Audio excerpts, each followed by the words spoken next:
No, not Plush Nuggets. That's what we did. Hey guys, Laure and Manea here, ready to tell you the story of Plush Nuggets. Let's start. Today is the day we tell you the real story of how we got with the name Plush Nuggets. So how did it start? It started because first of all we decided that we were crazy enough to start a company, and when you start a company you have to find a name. I guess the story real starts when I finally got an idea for that name, and it was the idea Playscape. I thought it was a very good mix of playing landscape, like Manea didn't think the same about it. Like, nope, not calling the company Playscape. And what did you want to call the company like? Nuggets, of course. Well, Nuggets, of course. I was in total despair. What are you talking about? This is ridiculous. And to me, what McDonald's Nuggets thing, this is ridiculous. We're not gonna call the company Nuggets. We actually asked opinions to people and made a survey. At the end of the survey, Playscape has maximum points. Nuggets, no, it's being Nuggets, yeah. I was like, this is the proof that now we need to call the company Playscape. But no. Still not. So yeah, you have to understand that at that moment Manea is coming back with its nuggets.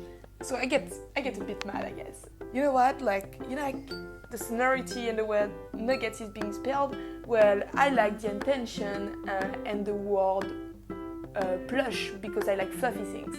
And one of our friends waiting for us, and he comes in and he's like, guys, what are you doing? And we're like, oh, we cannot find an agreement for the name of the company. I like Nuggets, she likes Plush. Oh, just call it Plush and Nuggets. And that's the very first time someone said actually the words Plush and Nuggets. Yes.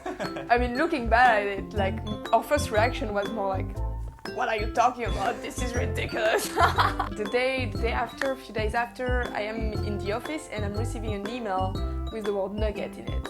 And I'm finally Googling the word nugget and I realized that in French it means pépite. It didn't make me like the word nugget itself, but somehow it made me like the name Plush and Nuggets. And I'm like, you know what? I think my favorite name so far is Plush and Nuggets. Yeah, and I was like, oh, I think me too, actually. We didn't waste time. We actually straight to the Chambre de Commerce with the file Plush and Nuggets in it. We thought it was quite bold, so we didn't ask anyone's opinion actually. Yes. we knew we were doing something stupid, That feeling you have when you know what you're doing something stupid, but you also know this is the right thing to do. And boom, that was it. The company was called Plush and Nuggets. And that's the journey we're on so far for almost 3 years. It's been an exciting journey. It's continuing, so continue to follow it on social media. And please play it forward, all of us. Bye.